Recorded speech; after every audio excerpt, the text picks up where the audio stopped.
Hai, Assalamualaikum warahmatullahi wabarakatuh. Edisi apa yang akan kita bahas malam hari ini?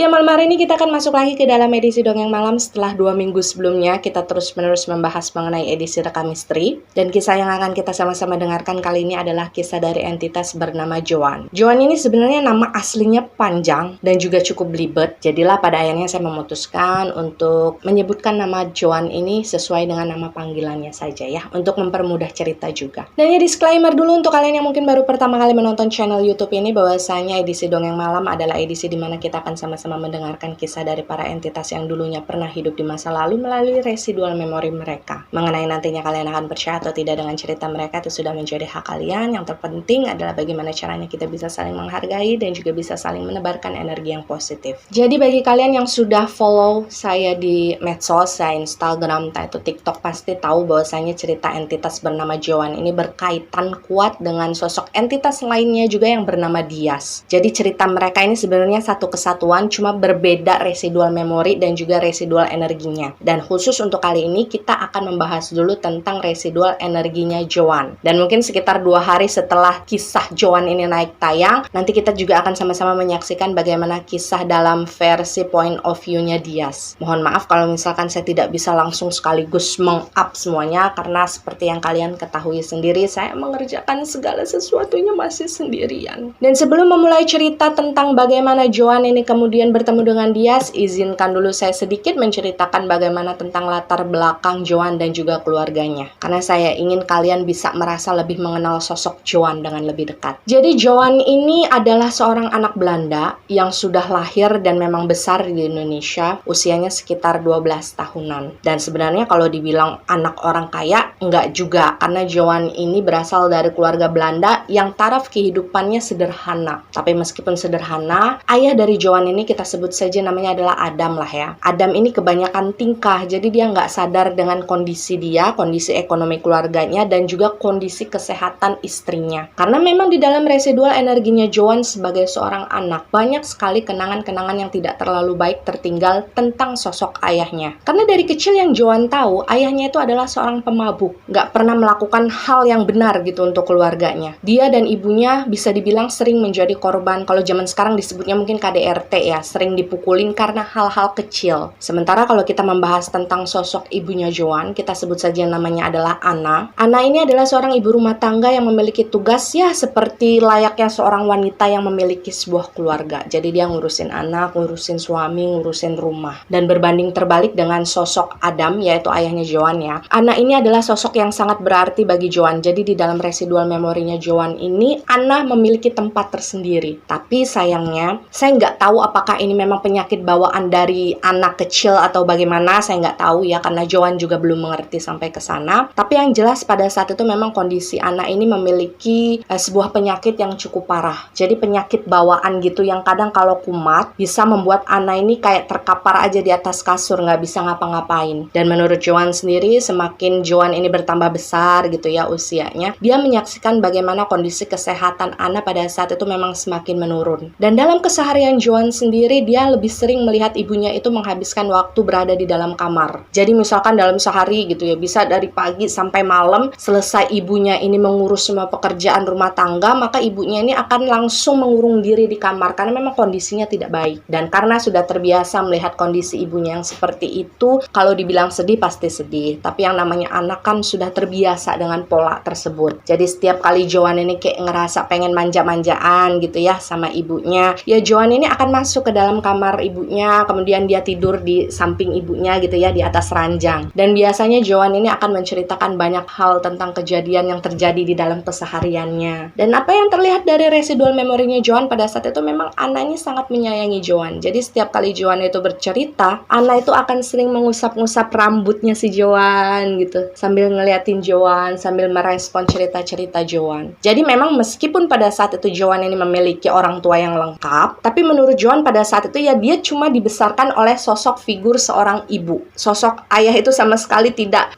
tersimpan di dalam relung hatinya Joan. Dan hal tersebut diperparah dengan keputusan Adam yang pada saat itu menikah lagi dengan seorang perempuan lokal. Jadi situasinya seperti ini kurang lebih. Pada saat itu kan Anna sakit. Mungkin beliau sudah tidak bisa lagi melayani suaminya sebagai seorang wanita, sebagai seorang istri. Jadi pada saat itu Joan melihat ayah dan ibunya ini bertengkar hebat. Dan pada saat itu Joan ini mendengar memang ayahnya mengungkapkan niat bahwa dia ingin menikah lagi dengan seorang perempuan yang sudah dia kenal. Dan pada saat itu Joan merasa kesel dong tentu saja, karena dia berpikir gini, ibu saya lagi sakit, dia tidak bisa berbuat apa-apa, tapi justru ayah pengen cari enaknya sendiri, dia pengen nikah lagi. Cuman kan karena pada saat itu Joan belum bisa melawan, dia dianggap anak kecil kan, belum bisa memberikan pendapat, ya dia nggak bisa berbuat apa-apa. Dan ketika pertengkaran tersebut terjadi, Joan menyaksikan bagaimana ibunya itu cuma bisa nangis, diem, nunduk aja di dalam kamar. Dia nggak bisa ngelawan suaminya. Dan gak hanya sampai di sana ya, yang bikin Joan ini semakin ngerasa sebel sama ayahnya adalah ketika ayahnya ini kemudian menikah lagi dengan seorang perempuan lokal, perempuan tersebut justru dibawa oleh ayahnya untuk tinggal bersama mereka. Jadi satu rumah, satu atap dengan ibunya Joan yang sakit-sakitan. Dan meskipun pada saat itu Joan memang mengaku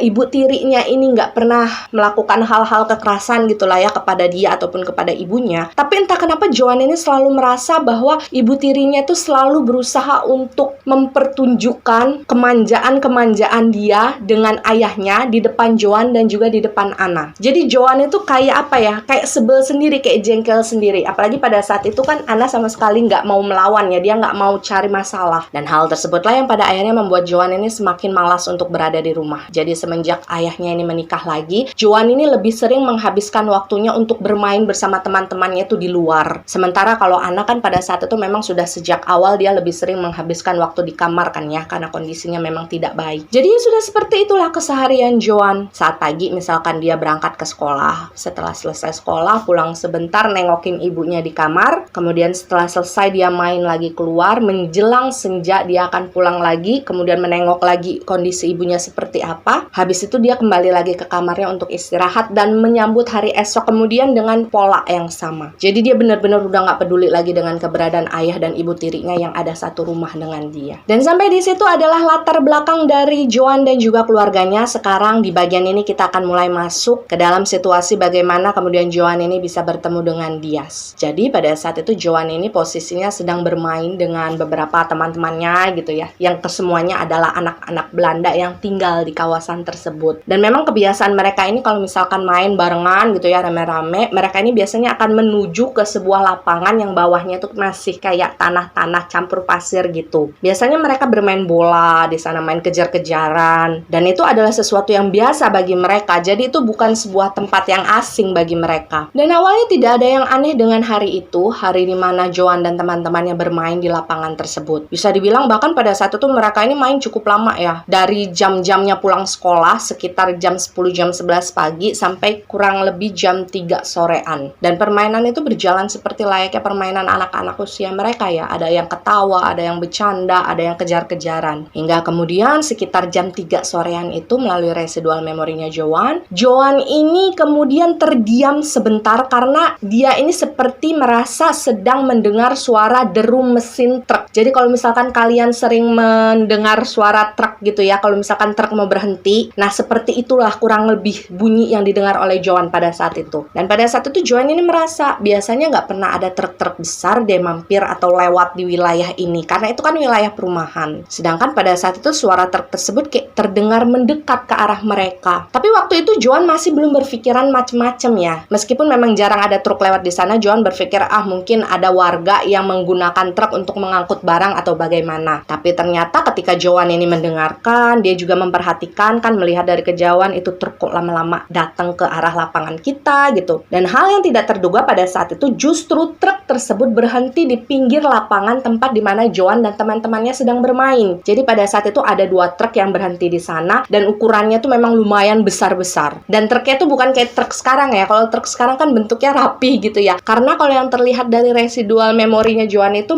bentuk truknya tuh kayak masih agak penyok-penyok gitulah. Dan Joan mulai bercerita bahwa pada saat itu ketika truk tersebut berhenti, kemudian dari arah belakang bak truk yang terbuka tersebut keluar beberapa orang orang yang berpakaian seperti ninja. Jadi mereka tuh menggunakan penutup wajah yang kelihatan cuman matanya doang. Dan pada saat itu ada beberapa orang ya yang keluar dari truk tersebut berpenampilan seperti itu. Dengan cepat mereka merangsek masuk ke dalam lapangan tempat di mana Joan dan teman-temannya bermain. Dan tanpa pandang bulu pada saat itu mereka menangkap siapapun yang bisa mereka tangkap. Dan pada saat itu otomatis Joan ini merasa panik ya karena dia ketakutan. Dia sempat berusaha untuk melarikan diri. Apalagi pada saat itu Joan ini sempat melihat beberapa temannya sudah tertangkap lebih dahulu dan diangkat, digotong, dimasukkan ke dalam truk tersebut. Tapi sayangnya memang larinya Joan ini tidak terlalu cepat. Jadi memang pada saat itu Joan ini menjadi salah satu anak yang tertangkap oleh orang-orang tersebut. Sementara beberapa anak lainnya itu sudah berhasil melarikan diri. Tapi memang tidak banyak. Joan kemudian bercerita tentang bagaimana situasi yang dia lihat ketika dia dilemparkan masuk ke dalam bak truk. Menurut Joan pada saat itu ada beberapa anak-anak. Ada yang Joan kenal, ada yang tidak juga. Jadi pada saat dia masuk ke dalam bak tersebut sudah ada anak-anak lainnya. Dengan kata lain kemungkinan truk tersebut sudah terlebih dahulu menculik anak-anak di tempat yang lain baru kemudian datang ke lapangan tempat di mana Joan dan teman-temannya bermain. Dan pada saat itu kata Joan, dia melihat anak-anak yang kebanyakan melawan, kebanyakan nangis, kebanyakan ngoceh-ngoceh gitu ya, minta dilepasin. Itu justru mendapatkan pukulan dan mendapatkan kekerasan dari orang-orang yang menculik mereka. Kenapa pada akhirnya Joan yakin kalau pada saat itu mereka diculik? Ya karena memang mereka diperlakukan seperti seorang anak yang sedang diculik. Mereka disekap. Yang melawan, yang bersuara mulutnya diikat. Yang berusaha untuk berontak tangannya diikat. Sementara kalau anak-anak yang anteng, anak-anak yang diem, yang udah pasrah, duduk gitu ya,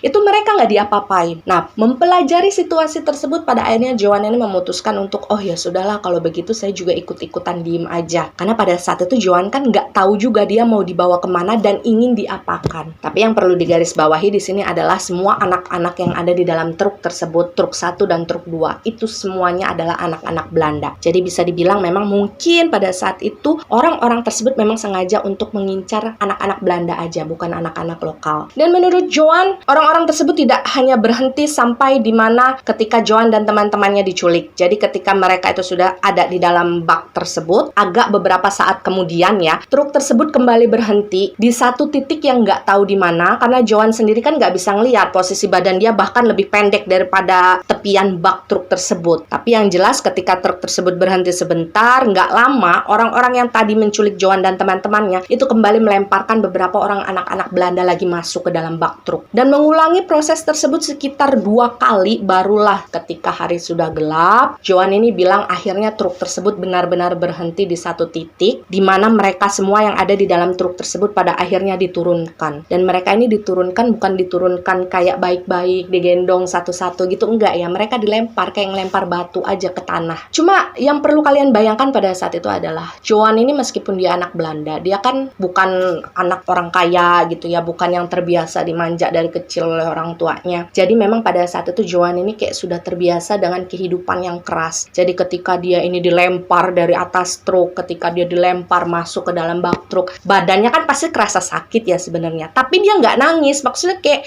dia sudah terbiasa menjalani hari-hari keras seperti itu. Dan Joan bilang ketika dia dan teman-teman yang lainnya diturunkan dari truk tersebut, hal pertama yang Joan lihat pada saat itu adalah sebuah bangunan yang cukup besar, tapi memang terlihat sangat tidak terawat. Jadi kayak bangunan itu kayaknya udah lama banget kosong dan baru digunakan lagi pada saat itu. Jadi pada bangunan tersebut itu banyak sekali tumbuhan-tumbuhan merambat gitu yang akar-akarnya udah tebel banget. Kemudian di sekelilingnya juga banyak semak belukar. Dan ketika Joan datang pada saat itu memang Joan melihat ada beberapa orang yang sedang menyapu-nyapu halaman gitu ya. Kemudian mengumpulkan daun-daun kering untuk dibakar. Jadi Joan ingat pada saat itu dia disuruh masuk ke dalam bangunan tersebut, itu suasananya masih banyak asap bakaran dari daun-daun tadi. Jadi kayak benar-benar tempat itu dipersiapkan kayaknya dengan mendadak. Dan Joan menyaksikan pada saat itu di bagian depannya ya, yang bagian orang jaga-jaga, itu semuanya hampir menggunakan penutup wajah kayak ninja gitu. Kecuali orang-orang yang ada di bagian dalam, jadi yang bertugas untuk ngurusin mereka nih nantinya. Kalau orang-orang tersebut, Joan bisa melihat wajah mereka dengan jelas. Dan menurut Joan, menurut residual memorinya juga, orang-orang tersebut ya bukan orang Belanda, melainkan orang lokal. Dan yang perlu digarisbawahi sampai di sini adalah Joan tidak pernah tahu apa tujuannya pada saat itu dia dan anak-anak Belanda yang lainnya dibawa ke tempat tersebut ya. Yang perlu kalian bayangkan mengenai suasana yang ada di rumah tersebut adalah, jadi rumah itu punya beberapa jendela-jendela yang tinggi, pintu-pintu yang tinggi, tapi kaca-kacanya sudah pada pecah. Jadi kalian tuh kayak ngelihat bolong-bolong aja gitu. Kemudian juga ada beberapa pintu yang sudah tidak bisa berfungsi sebagaimana mestinya. Jadi ketika pintu tersebut dibuka atau ditutup itu harus menggunakan rantai besi gitu yang kemudian digembok pakai gembok yang gede itu. Dan Joan ingat sekali pada saat itu dia dan beberapa temannya. Jadi mereka ini kayak dibagi beberapa kelompok lah ya. Nah, dari beberapa kelompok tersebut nantinya mereka ini disuruh mendiami satu ruangan. Dan pada saat itu Joan ini kebagian berkumpul bersama sekitar 6 atau 7 anak lainnya lah. Dan pada saat itu mereka disuruh menempati sebuah ruangan yang cukup besar tapi kosong melompong. Jadi nggak ada furniture, nggak ada alas apapun. Yang harus kalian tahu ya, mereka tuh tidur di atas lantai yang udah rusak. Nggak ada alas apapun, jendelanya bolong-bolong. Jadi kalau kita ngomongin masalah nyamuk ya udah nggak usah dibayangin lagi banyaknya kayak gimana. Dan Joan pada saat itu ingat sekali ketika seseorang yang menjaga mereka pada saat itu membuka pintu ruangan tempat di mana Joan dan beberapa teman dalam kelompoknya tersebut harus tinggal. Pintu tersebut itu harus ditarik dulu tuh rantai besinya srek gitu ya. Kemudian Joan dan teman-temannya masuk dan setelah selesai ketika pintu tersebut kembali ditutup lagi, rantai besi tadi tuh dipakai lagi, jadi ditarik lagi kemudian digembok cekrek gitu. Jadi kalian bisa bayangin ya pintu itu ketika dibuka dan ditutup suara berisiknya kayak gimana. Joan bercerita bahwa dia berada di tempat tersebut dalam waktu yang cukup lama. Ya memang tidak sampai tahunan, tapi bulanan. Dan menurut Joan pada saat itu memang mungkin sekitar seminggu beberapa kali gitulah ya. Orang-orang yang berada di sana lagi-lagi pasti akan selalu membawa anak-anak Belanda baru yang mungkin baru saja mereka culik dan mereka tempatkan di tempat tersebut. Jadi kalau kita mau bicara secara sarkas, setiap seminggu sekali Joan ini selalu mendapatkan teman-teman baru. Dan yang kalian harus tahu pada saat itu bukan hanya anak laki-laki ya yang berada di tempat tersebut yang diculik oleh organisasi tersebut, tapi juga ada anak-anak perempuannya. Jadi mereka ini berkumpul jadi satu. Dan Joan bilang ya ketika kami berkomunikasi pada saat itu, memang kehidupan mereka di tempat tersebut jarang mendapatkan kekerasan kalau misalkan mereka ini tidak melawan. Meskipun mereka semua ini tidak pernah diberitahu kenapa mereka diculik, kenapa mereka ditempatkan di sana. Tapi sebenarnya kehidupan mereka di tempat tersebut itu kayak kalau kalian ngelihat kehidupan anak-anak yang ada di panti asuhan. Hanya saja lebih strict, lebih keras, dan lebih tegas kalau misalkan ada anak-anak yang manja, ada anak-anak yang lawan. Tapi memang kalau menurut Joan pada saat itu mental mereka sangat diuji ya. Karena kalau misalkan mereka sedikit membuat kesalahan, sedikit membuat kekonyolan gitu, orang-orang yang berjaga di sana akan mengejek kamu habis-habisan. Jadi kayak diberikan bulian secara verbal, diketawain lah gitu ya, tapi nggak pernah dimacem-macemin. Tapi Joan bilang pada saat itu dia nggak mau ambil pusing dengan hal-hal seperti itu ya. Bukan karena Joan merasa betah loh tinggal di sana, dia sama sekali nggak betah berada di sana. Tapi Joan pada saat itu berpikir bahwa kalaupun dia berusaha untuk melawan atau dia berusaha untuk kabur, itu nggak akan ada gunanya, itu nggak akan bisa dia lakukan karena orang-orang yang berjaga di sekitar bangunan tersebut sangat banyak dan mereka memiliki senjata. Joan sedikit menceritakan pengalamannya ya ketika dia kemudian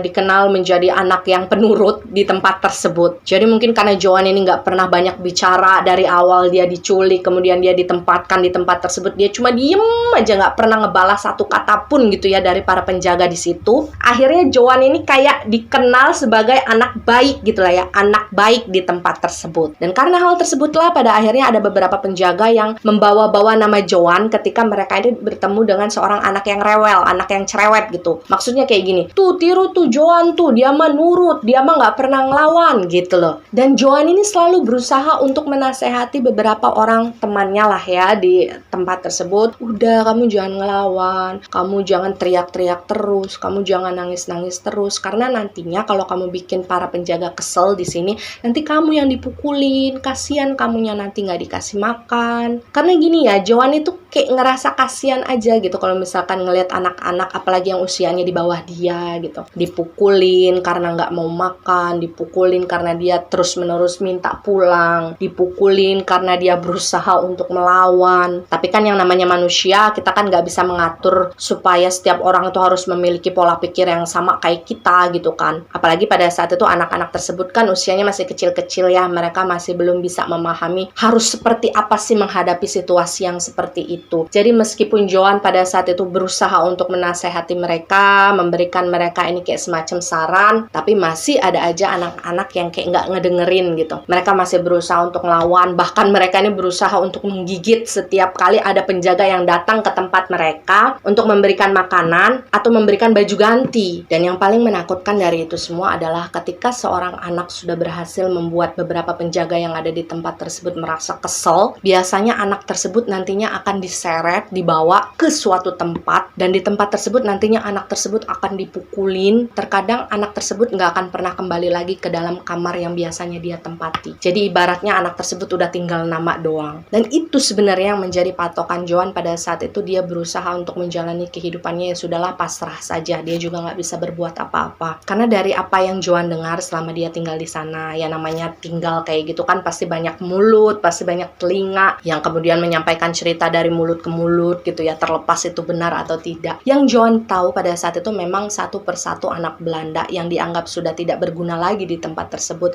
biasanya akan menghilang begitu saja. Dan misalkan mereka menghilang, itu katanya adalah karena mereka sudah dieksekusi di sebuah tempat yang nggak tahu di mana. Jadi mungkin para penjaga tersebut gagal melakukan negosiasi mungkin sama orang tua dari anak yang mereka culik, dan karena dianggap sudah tidak berguna lagi gitu kan, daripada ngerepotin, apalagi kalau anaknya ngelawan, ya udah mending dihabisin aja gitu loh. Dan ada satu kebiasaan yang terhighlight dengan sangat terang di dalam residual memorinya Joan ya. Mungkin karena itu adalah hal yang terus-menerus terulang dia lakukan ketika dia hidup dulu. Jadi pada saat itu ada sebuah kebiasaan yang memang selalu Joan dan teman-temannya yang lain lakukan semenjak hari pertama mereka ini ada di bangunan tersebut. Di setiap paginya, bahkan ketika matahari belum keluar dengan sempurna ya, biasanya Joan dan yang lainnya ini akan dikumpulkan di halaman belakang. Dan yang kalian harus tahu adalah mereka ini dikumpulkan dalam kondisi bugil. Jadi mereka tidak memakai sehelai benang pun pada saat itu. Dan kalian bayangkan waktu itu kan bukan hanya ada anak laki-laki doang dong di sana, ada anak perempuan juga walaupun mereka memang usianya rata-rata masih kecil. Dan mereka ini berdiri ini berjajar gitu membentuk sebuah lingkaran. Dan kalian mau tahu nggak untuk apa mereka pada saat itu dikumpulkan di pagi-pagi buta setiap harinya? Jadi pada saat itu mungkin untuk menghemat waktu kali ya, kata sendiri untuk menghemat air juga, nanti akan ada beberapa orang penjaga yang tugasnya menyiramkan air dari beberapa ember besar ke setiap sisi dari anak-anak yang pada saat itu berbaris melingkar. Jadi ibaratnya mereka ini kayak lagi dimandiin tapi sekaligus gitu loh. Dan mereka ini mandinya ya mandi asal-asalan ya, bukan mandi yang sikat gigi yang kemudian mandi pakai sabun atau gimana, enggak. Yang penting basah aja.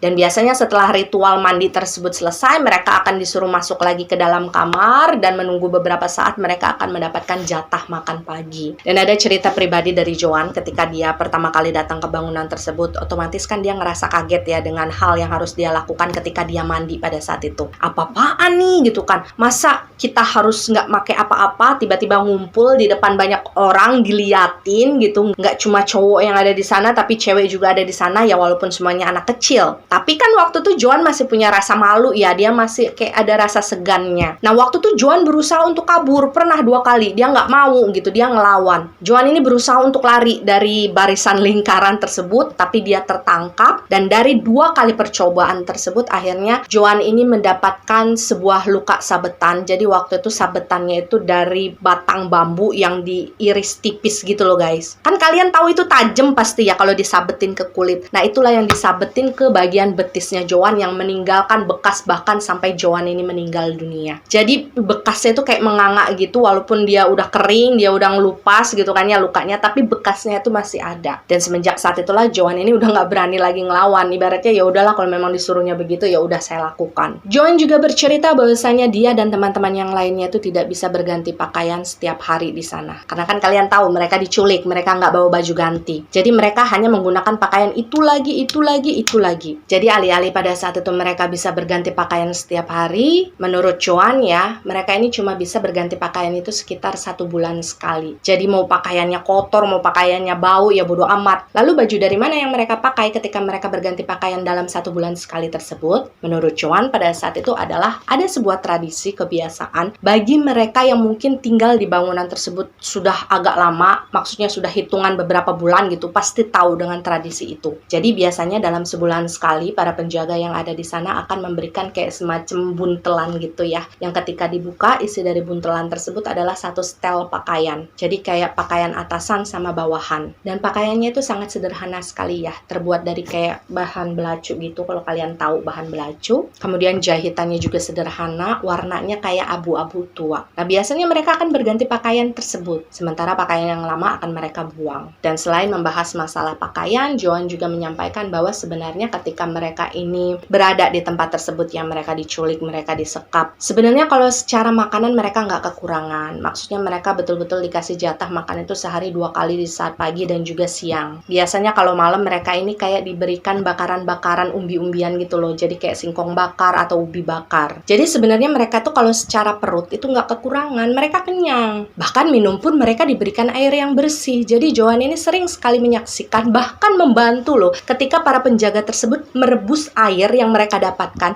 itu kayak di atas perapian gitu. Meskipun pada saat itu juga lauk yang mereka dapatkan ketika mereka mendapatkan jatah makanan itu ya lauk yang sederhana, bukan yang gimana-gimana. Dan meskipun pada saat tinggal di sana Joan ini sudah dikenal sebagai anak yang penurut gitulah ya oleh beberapa penjaga, tapi yang namanya seorang anak tinggal jauh dari orang tua, utamanya ibu kan ya. Tentu saja Joan ini ngerasain rindu dengan ibunya. Apalagi pada saat itu Joan tahu kondisi ibunya tidak sedang baik-baik saja. Jadi yang waktu itu terpikirkan oleh Joan adalah kondisi ibu gimana ya kira-kira. Apakah ayah saya ini masih bisa mengurusi ibu saya gitu. Apalagi waktu itu kan posisinya ada ibu tiri nih yang satu rumah tinggal dengan ibu kandungnya Joan. Dan setiap kali Joan memikirkan hal tersebut ya dia nangis. Jadi ibaratnya satu-satunya hal yang bisa membuat Joan nangis ketika dia berada di tempat tersebut adalah ketika dia sedang memikirkan sang ibu. Dan sampai di titik ini sebenarnya Joan tidak menyadari kalau misalkan pada saat itu sudah ada satu penjaga yang badannya besar, yang mukanya nyeremin kayak seorang preman. Itu beberapa waktu belakangan ini mulai memperhatikan Joan. Karena memang pada saat itu Joan ini sering menghabiskan waktu untuk melamun sendirian di halaman belakang, kemudian nangis secara tiba-tiba. Tapi setelah menangis itu Joan kayak berusaha untuk menegarkan dirinya lagi menghadapi keseharian hidupnya yang keras. Dan mungkin pada saat itu penjaga tersebut menganggap bahwa Joan ini adalah anak yang ajaib. Maksudnya ajaib gini loh, di satu sisi dia nangis gitu kan ya, mungkin dia ingat keluarganya atau bagaimana, tapi setelah dia selesai dengan tangisannya, dia bisa berubah lagi menjadi seorang anak yang tegar dan juga mandiri. Jadi dia nge-cover semuanya itu kayak bener-bener rapi sampai nggak ada orang lain yang tahu kalau misalkan pada saat itu dia lagi sedih. Dan tentu saja kalian sudah bisa menebak penjaga yang belakangan ini sering memperhatikan Joan pada saat itu adalah Diaz. Dan jangan lupa setelah ceritanya Joan ini kita juga akan sama-sama mendengarkan cerita ini melalui point of view-nya Mas Diaz. Mas Diaz.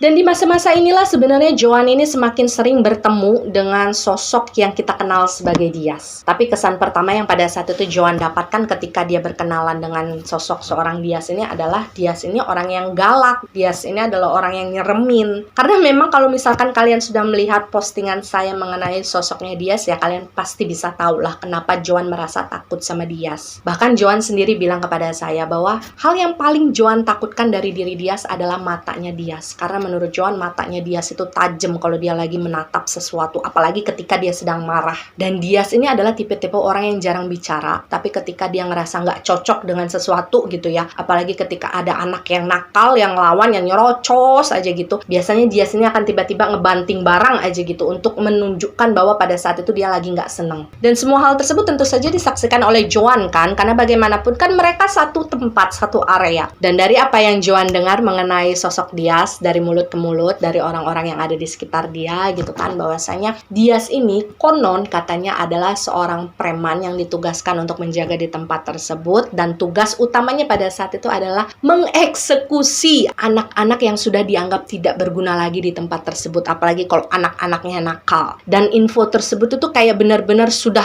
valid gitu ya, sudah bisa dipercaya karena banyak orang yang bilang seperti itu. Dan awalnya menurut Joan, ketika pertama kali Joan ini datang ke tempat tersebut, Diaz ini sebenarnya ditempatkan di bagian depan. Jadi dia ini ditugaskan untuk melihat-lihat situasi gitu kan, kira-kira aman atau enggak. Dan barulah beberapa waktu belakangan Diaz ini mungkin kayak mengalami semacam rollingan gitulah ya, hingga pada akhirnya Diaz ini dipindahkan untuk menjaga di bagian belakang. Dan semenjak Diaz ini menjaga bagian belakang, otomatis dia sering berpapasan dengan Joan yang pada saat itu memang sering menghabiskan waktunya untuk merenung sendirian di halaman belakang. Jadi mau nggak mau mereka ini kayak saling ketemu aja terus. Dan itu membuat si Joan ini kayak ngerasa sebel. Karena dia nggak suka ngeliat mukanya Dias. Bahkan Joan sendiri bercerita ya, saking dia ngerasa takut sama sosok Dias, setiap kali dia ngeliat sosok Dias ini ada di dekat dia tuh rasanya kayak pengen pipis di celana. Dan ada salah satu kejadian yang pada akhirnya membuat Joan ini merasa semakin nggak suka sama Dias. Jadi pada saat itu situasinya seperti ini. Joan ini ngelihat ada salah satu anak Belanda, usianya ya agak jauh di bawahnya Joan lah ya, mungkin sekitar 6 atau 7 tahunan. Pada saat itu anak tersebut, kita sebut saja namanya adalah Ale. Ale ini menolak makan makanan yang diberikan oleh para penjaga. Kayak anak-anak tantrum gitulah, karena dia juga anak baru yang masuk di tempat tersebut. Jadi dia ngelawan, dia ngebuang makanannya, dan hal tersebut diketahui oleh Dias. Dan ketika Joan ini dari kejauhan udah ngeliat Dias ini datang kan ya dari arah belakang menuju anak yang lawan tadi, sebenarnya Joan ini udah kayak ngerasa was-was. Wah, abis itu anak kayaknya sama Mang Dias. Dan ternyata bener aja. Jadi dengan satu cengkramannya si Dias itu anak diangkat begini, dipukulin, dihajarin, dijatuhin ke tanah.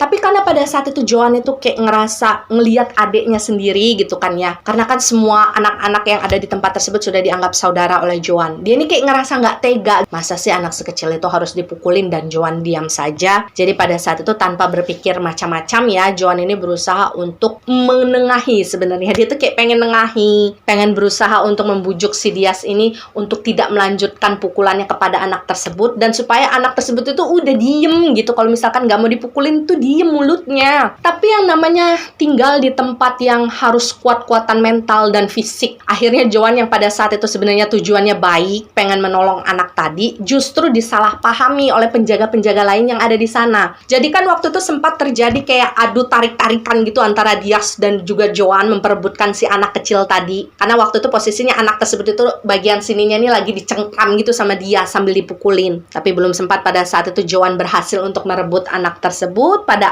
akhirnya justru penjaga-penjaga lain yang berada di sekitar mereka, yang waktu itu ikut menyaksikan keributan tersebut, akhirnya datang mengerumuni Joan. Dan kalian sudah pasti bisa menebak apa yang kemudian terjadi kan? Joan dianggap ikut campur dengan urusan para penjaga yang ada di sana. Memang pada saat itu Dias juga langsung melepaskan tangannya dari kerah baju si anak, dan anak tersebut kayak langsung jatuh ngeguling aja di tanah. Dan waktu itu sebenarnya Dias juga sama sekali tidak menyentuh, seujung kuku pun dia nggak menyentuh Joan ketika teman-temannya yang lain itu berusaha untuk memukuli Joan. Jadi pada saat itu Joan dikeroyok loh. Jadi alih-alih pada saat itu dia berusaha untuk menyelamatkan si anak kecil tadi, tapi justru pada saat itu Joan juga menjadi salah satu korban yang habis dipukulin oleh penjaga-penjaga lainnya karena dianggap ikut campur. Dan pada saat itu kata Joan, ketika dia lagi dipukulin gitu ya sama penjaga-penjaga lainnya, dia tuh kan sampai terlentang gitu di tanah ya. Joan ini posisinya masih melihat sosok Dias berdiri, tapi Dias memang tidak ikut memukuli dia. Nah pada saat itulah Joan ini sempat ngomong dengan nada berteriak gitulah ya kepada beberapa orang yang waktu itu ada di sekitar dia. Joan ini bilang, udah bunuh aja saya, udah eksekusi saja saya. Buat apa kalian nahan saya lama-lama di sini kalau hanya diperlakukan seperti ini? Bunuh saya aja, eksekusi saya aja, gitulah. Dan waktu itu nggak tahu kenapa kata Joan, ketika dia mengatakan hal tersebut, matanya itu kayak terkunci dengan sorot matanya Dias. Jadi mereka tuh secara tidak langsung kayak saling tatap-tatapan gitu. Tapi waktu itu dia sama sekali tidak merespon atau bereaksi apa-apa. Dia cuma ngeliatin Joan aja gitu kan ya. Cukup lama waktu itu sampai kemudian akhirnya Joan ini dilepaskan oleh para penjaga yang lain, dan Joan ini dibiarkan untuk kembali ke dalam ruangannya. Dan Joan sendiri bilang kepada saya apa alasannya pada saat itu sampai akhirnya dia meminta kepada para penjaga-penjaga tersebut untuk segera mengeksekusi dia mati. Karena Joan sendiri bilang kepada saya ya dalam komunikasi kami, ketika dia diculik, dia disekap di tempat tersebut, meski dia nggak tahu tujuannya apa, tapi menurut Joan pada saat itu apapun tujuan dia diculik ataupun disekap di sana ya, adalah sesuatu yang sia-sia gitu. Kalau misalkan orang-orang tersebut memang mengharapkan orang tuanya Joan ini akan peduli, apalagi sampai memberikan uang misalkan. Karena di dalam keluarganya sendiri Joan pun tidak pernah diperhatikan oleh orang tuanya, apalagi oleh ayahnya. Sementara kalau misalkan oleh ibunya, ya ibunya mau memberikan apa gitu, ibunya aja sakit-sakitan, nggak bisa ngasih apa-apa. Jadi ketimbang Joan ini kayak ngerasa rindu kepada ibunya tapi tidak bisa terbalaskan gitu kan, dia terus-menerus dikurung di sana tanpa ada satu kepastian,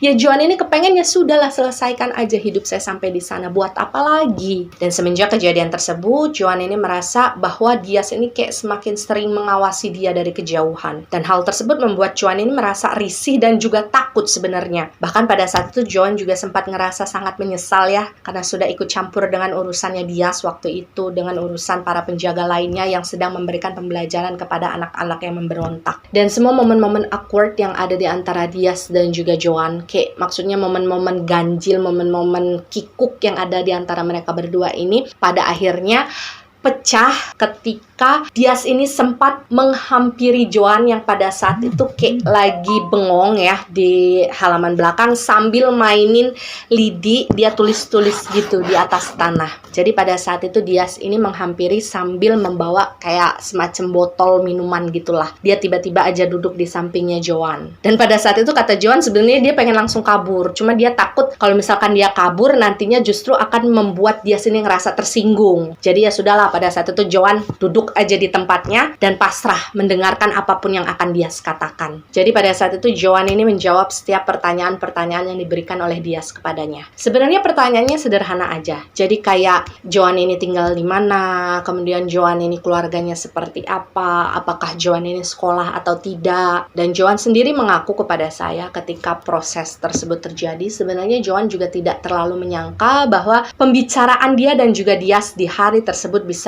berjalan dengan baik. Meskipun memang sesekali dalam pembicaraan tersebut Diaz ini kayak masih belum bisa menghilangkan kebiasaan dia ngebentak ataupun kayak nadanya itu kayak nada-nada tegas gitu loh guys. Mungkin itu sudah menjadi ciri khas dari cara bicaranya Diaz. Jadi memang tidak bisa dihilangkan, sulit untuk dihilangkan. Dan pada saat itu juga Joan ini kayak sedikit lebih mengenal sosok Diaz secara tidak sengaja. Menurut Joan pada saat itu ternyata Diaz ini tidak segalak yang dia bayangkan. Dan pada saat itu Diaz juga bercerita kepada Joan ya, bahwa dia paling tidak suka melihat seorang anak yang menolak makan padahal dia sudah diberikan makanan gitu. Karena menurut dia sendiri yang namanya makanan itu adalah berkah ya, berkah dari Tuhan yang tidak sepatutnya ditolak. Apalagi dalam situasi waktu itu ketika mereka ini harus menyediakan makanan untuk begitu banyak anak, mereka berusaha untuk mencukupi gitu ya, mencukupi perut anak-anak tersebut supaya tidak kelaparan dengan cara-cara yang sulit, dengan proses-proses yang tidak mudah. Tiba-tiba saja ketika anak tersebut diberikan makanan, ternyata makanannya dibuang gitu aja di tanah. Itu membuat Diaz tuh merasa sangat marah. Diaz ini memberikan alasan tersebut ketika kemudian Joan ini sempat bertanya kepada Diaz, kenapa sih kok kamu jadi orang galak banget? Kenapa sih waktu itu anak sekecil itu bisa kamu pukulin sampai sebegitunya gitu? Dan itulah penjelasannya Diaz. Dan semenjak hari itu memang Diaz dan Joan ini semakin sering menghabiskan waktu bersama. Jadi ketika kemudian kerjaan mereka sudah selesai gitu kan ya, biasanya ketika sore menjelang malam, itu Joan ini akan sering melamun di halaman belakang ya. Biasalah dia keinget sama ibunya, kemudian nangis karena kangen. Nah biasanya ketika masa-masa tersebut sedang dilalui oleh Joan, Diaz ini nggak tahu dari mana tiba-tiba ada aja di sampingnya Joan. Bahkan pada saat itu Diaz ini memang sudah sering melihat Joan ini nangis bahkan sampai sesenggukan. Dan biasanya ketika Diaz ini muncul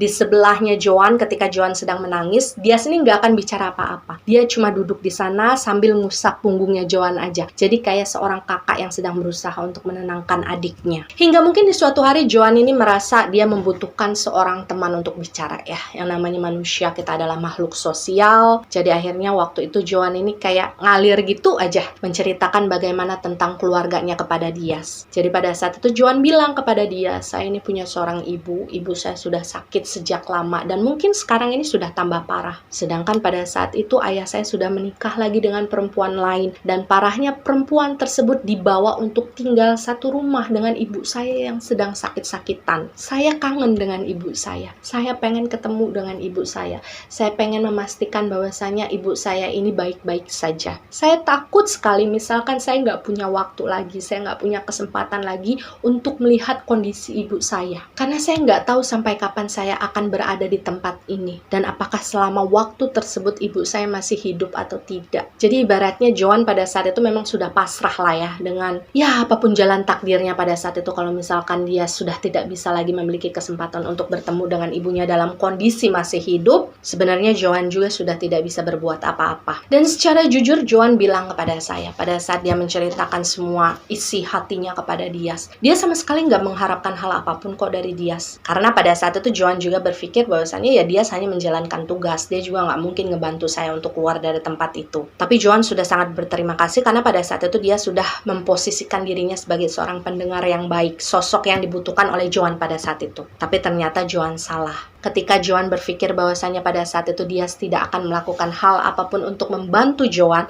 benar-benar salah. Karena pada saat itu sekitar 3 hari kemudian, kata Joan, posisinya pada saat itu Joan ini sedang membersihkan rumput. Jadi dia kayak lagi nyabutin rumput gitu ya di sekitar kandang kambing yang waktu itu memang menjadi satu bagian dalam area tersebut. Tiba-tiba saja Diaz ini muncul dari arah belakangnya. Dan pada saat itu secara mengejutkan Diaz ini menawarkan bantuannya untuk membantu Joan bisa keluar dari tempat tersebut secara diam-diam supaya Joan ini bisa pulang ke rumahnya, bisa kembali menemani ibunya seperti dulu karena ibunya sedang sakit. Dan satu hal yang dijanjikan oleh Diaz pada saat itu kepada Joan adalah setelah kamu kabur dari sini, kamu nggak perlu kembali lagi ke sini. Udah, kamu habisin waktu kamu aja bersama ibu kamu. Dan mendengarkan tawaran seperti itu, otomatis Joan ini ngerasa bingung sekaligus ngerasa kaget. Jadi pada saat itu ibaratnya hatinya Joan itu terbelah menjadi dua. Jadi di satu sisi dia percaya, tapi di sisi lain dia kayak masih agak ragu-ragu gitulah, kayak masih curiga. Ya sebenarnya kita juga nggak bisa menyalahkan sepenuhnya mengapa pada saat itu Joan juga ngerasa curiga dengan tawarannya Diaz. Karena kan selama ini yang Joan tahu Diaz ini adalah orang yang galak. Kenapa tiba-tiba saja tanpa ada hujan, tanpa ada angin, Diaz ini menawarkan sesuatu yang seperti itu kepada Joan. Tapi meskipun pada saat itu perasaannya masih bimbang ya, Joan ini kayak ngerasa ya sudahlah semuanya kayaknya worth it deh kalau dicoba. Jadi tanpa berpikir lebih panjang lagi, waktu itu Joan langsung menyetujuilah tawarannya Diaz. Dan pada saat itu Diaz hanya memberikan perintah kepada Joan untuk nurut gitu sama dia, karena memang segala sesuatunya, cara untuk mereka berdua keluar dari tempat tersebut memang sudah disusun dan direncanakan oleh Diaz secara matang. Tapi yang perlu digarisbawahi di sini adalah sampai ketika mereka berdua ini setuju bahwa mereka akan kabur dari tempat tersebut, Joan ini posisinya memang masih belum bisa mempercayai Diaz ya. Dia masih mencurigai Diaz. Dan disinilah plot twist yang sebenarnya terjadi. Jadi ketika kemudian seiring berjalannya waktu, ketika mereka ini sedang berusaha untuk mempersiapkan diri keluar dari tempat tersebut, perasaan curiganya Joan kepada Diaz ini cenderung semakin besar ketimbang rasa percayanya. Jadi pada saat itu Joan ini berpikir bahwa Diaz ini sedang membohongi dia, sengaja menggunakan alasan ingin membawa Joan ini pulang ke rumahnya, padahal yang sebenarnya adalah Diaz ini ingin mengeksekusi Joan di luar sana, di tempat entah-antah berantah, tapi untuk bisa membawa Joan supaya nggak ngelawan gitu kan, akhirnya Joan ini dibohongin lah. Pokoknya isi kepalanya Joan itu kayak gitulah, dia kayak merasa mencurigai Diaz itu sampai benar-benar ke akarnya. Jadi sebenarnya pada saat itu Joan pun melihat sosok Diaz melakukan segala sesuatu untuknya itu dengan pandangan curiga. Bahkan pada saat itu ketika kaki mereka pun belum melangkah keluar dari tempat tersebut, Joan ini sudah berpikiran ingin kabur di tengah jalan. Meskipun memang pada saat itu Joan sendiri masih belum tahu nantinya dia bakal kabur dengan cara apa. Dan Diaz memang betul-betul melakukan janjinya ya. Jadi pada saat itu ketika mereka sudah siap untuk kabur dari tempat tersebut, Diaz ini menyiapkan sebuah karung goni. Jadi kalau kalian tahu karung zaman dulu yang warnanya coklat gitu ya. Nah, pada saat itu Joan ini kan badannya kecil ya. Untuk anak usia 12 tahun, Joan ini lumayan kurus dan gak terlalu tinggi. Jadi pada saat itu Diaz ini memang tidak kesulitan untuk memasukkan badannya Joan ke dalam karung tersebut. Jadi memang waktu itu Diaz menyuruh Joan ini supaya agak meringkuk sedikit dan tidak bersuara, juga tidak bergerak terlalu banyak ketika nanti karung tersebut digendong oleh Diaz. Dan kata Joan, ketika dia sudah masuk ke dalam karung tersebut kan digendong ya sama si Diaz di bagian depan gitu. Joan ini berusaha dengan sangat keras supaya dia nggak bersuara, dia nggak bergerak. Bahkan pada saat itu ketika dia bernafas, dia tuh sampai nutup mulutnya supaya nggak ketahuan. Dan dalam prosesnya pada saat itu menurut Joan, dari residual memorinya Joan juga ya, dia sempat beberapa kali mendengar Diaz ini kayak lagi ngobrol lah dengan beberapa orang penjaga mungkin yang dia lewati dalam proses ketika mereka ini keluar dari tempat tersebut. Dan waktu itu beberapa kali Diaz ini kayak diberhentikan oleh beberapa orang gitu kan, diajak ngobrol sebentar, kemudian dipersilahkan untuk pergi lagi. Dan pada saat itu setiap kali ada yang bertanya kepada Diaz, apa nih yang kamu bawa di dalam karung gitu kan ya, Diaz ini akan menjawab bahwasanya dia baru saja menangkap celeng. Jadi celeng itu kayak babi hutan gitulah ya, dan celeng itu dalam posisi lagi pingsan lah gitu, dan rencananya Diaz ini ingin membawa celeng tersebut pulang ke rumahnya untuk dimasak. Karena mungkin pada saat itu Diaz ini reputasinya baik kan ya di tempat tersebut, dia juga sudah lama mungkin kerja di sana, dia sudah punya teman kenalan yang dekat. Pada akhirnya orang-orang yang waktu itu mempertanyakan apa yang dibawa oleh Diaz pada saat itu, percayalah kepada Diaz. Jadi Diaz ini nggak dipersulit. Dan ketika Joan ini sudah tidak lagi mendengar banyak suara orang-orang yang berbicara gitu kan, akhirnya Joan ini merasa mungkin sekitar 15 menit lah ya, Diaz ini berlari dengan cukup cepat lewat sambil membawa karung yang isinya adalah badannya Joan. Jadi Joan ini ikut terguncang-guncang gitu di dalam karung karena memang dibawa oleh Diaz. Dan sekitar 15 menit kemudian itu tadi, setelah mungkin merasa sudah cukup aman kan situasinya, akhirnya Diaz ini menurunkan karung tersebut dan membiarkan Joan ini keluar dari sana. Dan ketika Joan ini baru saja keluar dari dalam karung tersebut, dia baru menyadari bahwa selama ini ternyata mereka semua itu disekap di sebuah bangunan yang berada di tengah-tengah hutan. Jadi hutan, benar-benar hutan ya. Karena ketika kemudian Joan ini kan keluar gitu, dia ngelihat kanan kirinya, itu semua benar-benar cuma semak belukar, pohon-pohonan besar, bahkan di sekitar mereka tuh kayak masih ada tebing-tebing yang tinggi gitu. Dan ketika mereka berdiri di sana, pada saat itu dia bilang bahwasanya mereka sudah cukup jauh dan sudah tidak ada lagi pengawasan di sekitar mereka. Jadi sampai di sana mereka sudah bisa berjalan. Dan pada saat itu Diaz ini menyuruh Joan untuk berjalan di depannya. Mungkin Diaz ini pengen jaga-jaga supaya Joan ini nggak kabur dari pandangannya. Dan sebenarnya pada saat itu Joan ini sudah berusaha untuk meyakinkan Diaz untuk meninggalkan dia aja udah sendirian di situ.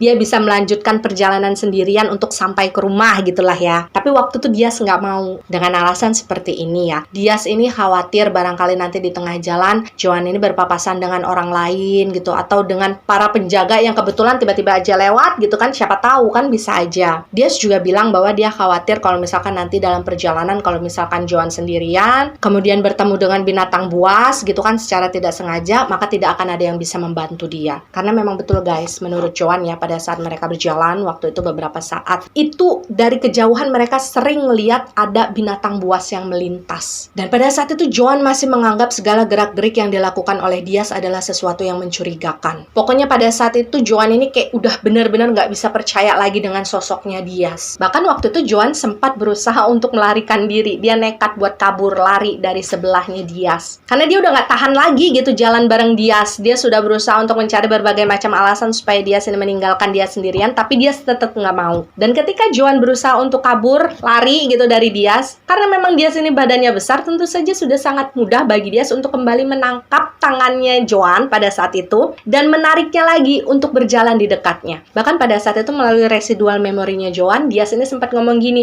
udah jangan kabur, nanti kalau ketemu macan sendirian takut loh. Dan dalam perjalanan tersebut, jadi perjalanannya memang cukup panjang, Joan dan Diaz ini sempat berhenti beberapa kali untuk istirahat. Dan memang rupanya Diaz ini sudah mempersiapkan segala hal ya. Jadi ketika mereka ini beristirahat, Diaz ini membawa makanan, membawa minuman juga. Dan makanan serta minuman yang dibawa oleh Diaz pada saat itu dia bagi loh kepada Joan. Jadi dia nggak makan sendiri, tapi meskipun segala kebaikan yang sudah dilakukan oleh Diaz pada saat itu kepada Joan, Joan ini masih belum bisa menghilangkan kecurigaannya dari sosok Diaz. Bahkan ketika Joan ini menerima makanan dan juga minuman yang diberikan oleh Diaz pada saat itu, dia masih curiga kalau makanan atau minuman yang diberikan itu ada sesuatunya yang bisa membuat Joan ini pingsan, nggak sadarkan diri. Jadi Joan itu kayak disiksa oleh perasaan curiganya. Apalagi pada saat itu Joan ini melihat Diaz ini kemana-mana kan kalau pergi selalu membawa badik ya di pinggangnya. Kalau kalian sering lihat gaya-gaya Jawara gitu, kalian pasti tahulah ya, yang digantung di pinggang gitu. Kayak semacam golok atau badik atau pisau lah. Dan pada saat itu Joan bilang, setiap kali saya berusaha untuk menghilangkan rasa curiga saya di dalam kepala saya selalu melihat ke arah badik tersebut. Dan ketika saya melihat badik tersebut, saya langsung curiga lagi. Bahkan waktu itu saya berpikirnya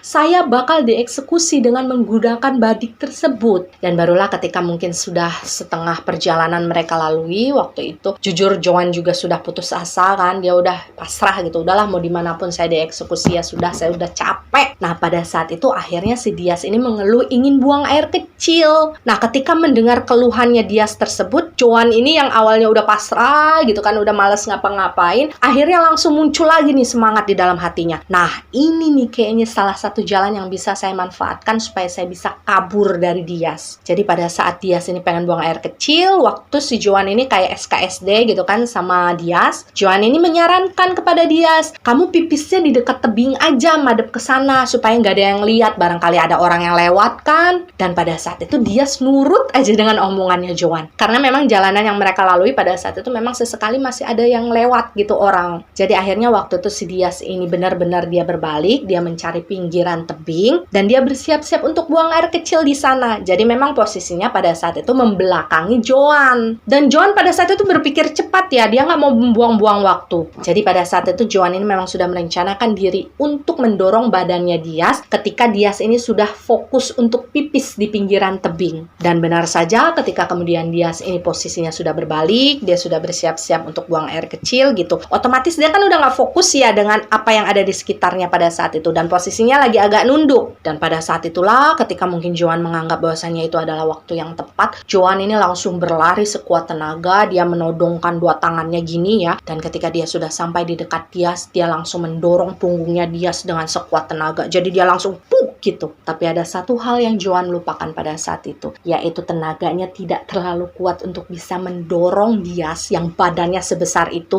hanya dengan sekali dorongan. Ya logikanya di mana anak usia 12 tahun bisa mendorong seseorang dengan badan yang sebegitu besar hanya dengan kedua tangan tanpa ada usaha yang lain. Hal tersebutlah yang dilupakan oleh Joan. Tapi karena sudah terlanjur didorong, otomatis pada saat itu Dias tersadar dong dengan situasi yang terjadi. Jadi ketika itu Dias ini langsung menoleh ke belakang dan dia memergokilah Joan itu sedang memegang punggungnya berusaha untuk mendorong. Jadi secara refleks pada saat itu Dias ini langsung nangkep tangannya Joan. Tapi meskipun pada saat itu mungkin tubuhnya Dias ini terlalu kokoh untuk didorong oleh Joan, karena posisinya pada saat itu memang berdiri di pinggiran tebing gitu ya. Ada satu senggolan juga yang sempat membuat badannya Dias ini kayak agak oleng dan Dias ini agak kurang berhasil untuk bisa menguasai keseimbangannya lagi. Jadi pada saat itu sempat terjadi momen beberapa menit antara Dias dan juga Joan ini kayak saling tarik-tarikan gitu loh. Tapi waktu itu Dias ini sama sekali tidak berpikiran ingin menarik Joan ikut masuk. Dia hanya berpikir pengen pegangan sama Joan, tapi Dias lupa dia pegangan sama anak 12 tahun, kuatnya dari mana. Dan akhirnya setelah berusaha untuk saling tarik-menarik, pada saat itu kaki dari Dias ini tergelincir oleh beberapa kerikil yang waktu itu menjadi pondasi dari bagian pinggir tebing yang dia injak. Dan semuanya terjadi dengan sangat cepat. Pada saat itu melalui residual memorinya Joan, dia dan juga Dias itu langsung jatuh begitu saja dari ujung tebing tersebut ke dasar. Dan apa yang sempat terekam di dalam residual memorinya Joan sebelum akhirnya dia meninggal adalah rasa takut yang luar biasa ketika kemudian Joan ini terjatuh menghantam beberapa dahan pohon yang tajam-tajam gitu ya, sampai akhirnya terdengar suara tak yang kenceng banget, dan di sanalah akhirnya residual memorinya Joan berhenti merekam. Jadi bisa dibilang pada saat itu memang Joan ini langsung meninggal dunia ketika dia selesai mendengar satu suara hantaman. Kemungkinan besar itu adalah suara hantaman badan dia sendiri terhadap sesuatu yang mungkin ada di dasar jurang. Dan kalau kalian pernah melihat postingan saya tentang bagaimana sosok Joan ya, tentu kalian akan tahu bahwa ketika Joan ini meninggal dunia, yang kemudian terbawa juga ke dalam penampakannya setelah menjadi entitas, bahwa di bagian bahu kayak mengalami dislokasi. Jadi dia kayak melorot gini loh sebelah. Dan secara residual energi juga ketika Joan ini menampakkan diri, dia akan berjalan dengan tubuh yang kayak diseret sebelah gitu. Mungkin secara luka luar Joan ini tidak mengalami sesuatu yang parah, tapi di bagian dalam dia remuk. Dan memang ketika Joan dan juga Dias ini sudah sama-sama meninggal dunia di hari yang sama, di waktu yang sama ya, semesta menakdirkan mereka berdua ini untuk tetap bersama sampai sekarang. Jadi di mana ada Joan, pasti di situ ada Dias, dan begitu juga sebaliknya. Dan justru hal inilah yang sangat dibenci oleh Joan, karena dia ngerasa sebel aja gitu katanya. Kenapa sampai detik ini saya justru masih terikat sama Dias, padahal dari dulu, dari saya hidup, saya tuh pengen pergi dari Dias. Tapi itulah ya namanya semesta ya, kita nggak pernah bisa menebak prosesnya akan seperti apa, proses yang akan dijalani seperti apa, proses yang akan selesai seperti apa. Ya demikianlah keseluruhan cerita dari sosok entitas bernama Joan ya. Dan pembelajaran paling penting yang bisa kita ambil dari kisahnya Joan adalah kita kalau jadi orang itu jangan terlalu curigaan kepada orang lain. Kita boleh mawas diri, kita boleh waspada dengan apa yang ada di sekitar kita. Tapi kita harus selalu ingat bahwa kita tidak boleh dikuasai oleh perasaan curiga yang pada akhirnya nanti membuat kita ini nggak bisa melihat kebaikan orang lain yang ada di sekitar kita. Dan kalau misalkan kalian bertanya kenapa sampai saat ini Joan belum juga sirna, saya juga tidak tahu kenapa ya, karena itu adalah urusan semesta. Hanya saja memang dalam komunikasi kami, Joan ini selalu bilang ya, beberapa kali dia sering bilang bahwa dia sangat merindukan sosok sang ibu. Dia hanya merasa penasaran bagaimana nasib akhir dari ibunya. Dan saya mohon kepada kalian semua, kita semua yang mendengarkan cerita Joan untuk bisa memberikan doa yang tulus kepada Joan ya, karena terlepas dari rasa curiganya Joan yang betul-betul besar gitu kan ya, Joan ini sebenarnya adalah anak yang baik, anak yang penurut, anak yang sayang sama orang tuanya. Dan jangan lupa setelah ceritanya Joan, teman-teman, mungkin dalam beberapa hari ke depan kita juga akan sama-sama mendengarkan cerita ini dari point of view-nya Dias. Tapi berikan saya waktu ya, mungkin sekitar 2 atau 3 hari. Karena memang segala sesuatunya masih harus saya kerjakan sendirian. Ya, percaya atau tidak itu adalah hak kalian sebagai penonton setia. Jika kalian percaya dengan cerita ini, maka jadikanlah pembelajaran. Jika kalian tidak percaya dengan cerita ini, maka cukup jadikan cerita ini sebagai dongeng malam biasa. Terima kasih untuk kalian yang selalu setia menonton konten-konten saya, yang selalu mensupport saya dalam segala situasi, dalam segala kondisi. Saya bukan apa-apa tanpa kalian. Terima kasih banyak atas kebaikan-kebaikan kalian juga. Doakan selalu saya untuk tetap sehat, untuk tetap bisa kuat, melakukan banyak hal perjalanan yang nantinya akan saya bagikan kepada kalian semua. Jangan lupa di like, di komen, dan di share supaya teman-teman kalian juga bisa ikut menonton video-video ini. Sampai jumpa di video-video berikutnya. Wassalamualaikum warahmatullahi wabarakatuh. Sehat selalu kalian.